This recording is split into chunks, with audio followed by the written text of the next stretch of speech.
Hello. Now I gotta go in here and shut off the damn map. I was having the map tell me how to get somewhere. Map, the GPS. And I forgot to shut it off before I turn this on. Anyway. Hello. I got one of my shirts on that my daughter picked out for me from a Goodwill type thrift store on Olive Avenue. I had it dry cleaned to keep it nice, and I think it's a pretty nice shirt, you know. It's got the beat, got the gems on it. Anyway, I'm on my way to my first Narnon meeting in over a year. Right when I was going to get my 1-year chip, they wanted me to run a meeting and scared the crap out of me, and I kind of quit going. A lot of it was due to that, because I'm a Leo, but I don't necessarily, when I've got a lot going on, do I want to add to my plate something like that, you know, because I will overheat, and I will have a panic attack, an anxiety attack, I mean, and I have issues in that area, so adding that to my plate was too much for me, so I needed Narnon still, but because they were pushing the issue, I decided to not go for a while. But now I need to go again, and if they bring it up to me again, I'm going to have another chat with them. I might be able to do it now, because I don't have so much on my plate right now. I might be able to handle it now. But for people with issues, mental issues, they really shouldn't push that, because when you need Narnon, you don't need them making your life even more hell. You know what I mean? That's just something I should chat with them about. For those of us, I mean, without having to get papers to prove it. They're cool people.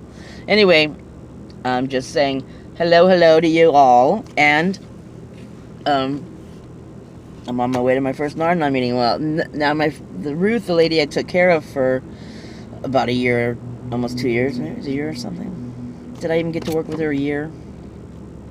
Poor dear. She's the one who got me started going to Narnon, and she's the one who gave me my Narnon book. And thank God for her in my life. She was, when you look back over your life and you see things happen the way they're supposed to happen. People come into your life when they're supposed to come into your life for reasons that you can see real clearly when you look back. And you go, wow, because without her I wouldn't have the Narnon, which helped me so much, and the strength of her just backing me when everybody else was attacking me for doing what I needed to do to survive. She was my strength. This little bitty old 83-year-old woman was my strength. She's real frail, but she is a strong Bible Belt woman, I tell you that much. Her dad was a preacher. So anyway, I'm going to end this video because I'm just, on my way to my Narnon meeting, and I wanted to share that I'm on my way to my first Narnon meeting in a while. I still have my Narnon chip here for showing up once. When you first show up to your first meeting, you get a chip. It's a little round thing I can't take off here right now. And then after a year, you get another chip. And like my friend Ruth was getting like her 35th year chip or something like that, and she's well known by the people that are there. Wow, somebody threw out some artwork in a kid's chair. Wow. I mean, the artwork is okay. It's free. But I don't have enough walls for anything now. And Park Grove is opening up interest lists, and I think I'm going to put in an interest, show my interest in moving to Park Grove, because it'll be on Clinton instead of out on the southwest side of Fresno. I actually miss the southwest side of Fresno. I'll actually miss living in the projects over there, because you do meet some a different kind of people out there that are very loyal and like family. It's more like family. And you can make family-type friends in the other parts of the town, too, but it's just a little different when you bond with somebody on the west. I can't explain it. It's a little bit more, I don't want to say life and death, but it's a little bit more passionate. I don't want to say passionate. A little bit more, when you have your neighbors in regular neighborhoods is one thing. But the neighbors that I have on the west side, if I needed to, I knew I could sleep over there. The neighbors in my neighborhood, at my parents' neighborhood, I never even think I might ever have to sleep over their house. You know what I mean? You just don't think that.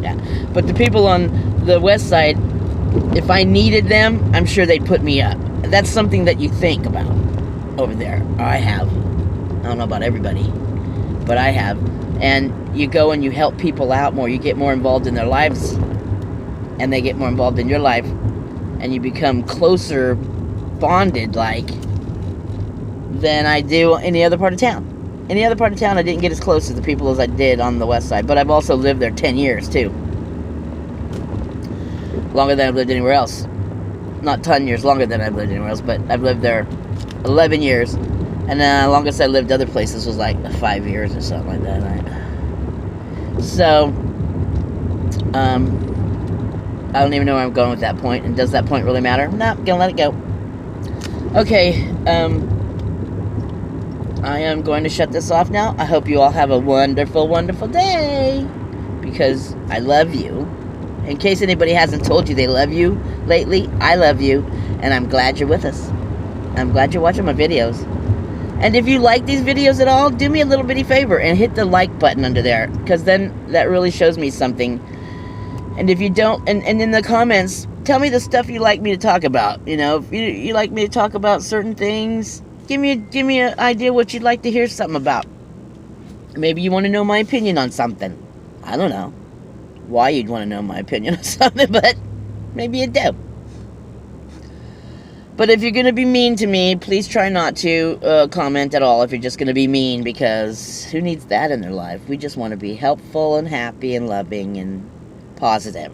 And I promise I'll try to stay that way too. Always trying to be more positive every day. Always trying to be a little bit closer to being a better person every day, because I know I'm not the best person on the planet. I know I have done some things that I really regret in my lifetime. Like, I wish I had this friend Marlene that was my best friend, and when I started doing drugs real heavy, I didn't want to, it was embarrassing for me to be seen by her, by me doing that. So I severed ties with her and never explained it to her, and just left her wondering all these years. And then when I found her, when I promised when I quit I'd go find her, and then I did find her. I had told her something like, she had said to me, if you're going to do drugs, don't be around me. And so I used that as my excuse to not be talking to her, but really, I just didn't really want to her to see me be on drugs, because she was clean. And I was humiliated by my drug addiction, and I knew I wasn't going to be able to quit for a long time. And so, in a quarter mile, you will arrive at your destination. I made the conscious decision to do that. And then when I talked to her on the phone, I tried blaming it on her that I never talked to her. How uncool am I? I need to apologize to her for that, for doing that, and I just have to find the right words and the right way to do it, because that wasn't cool of me. And she means a lot to me, more than she'll ever know, I'm sure now. Okay, love you guys. Thank you, and you be good.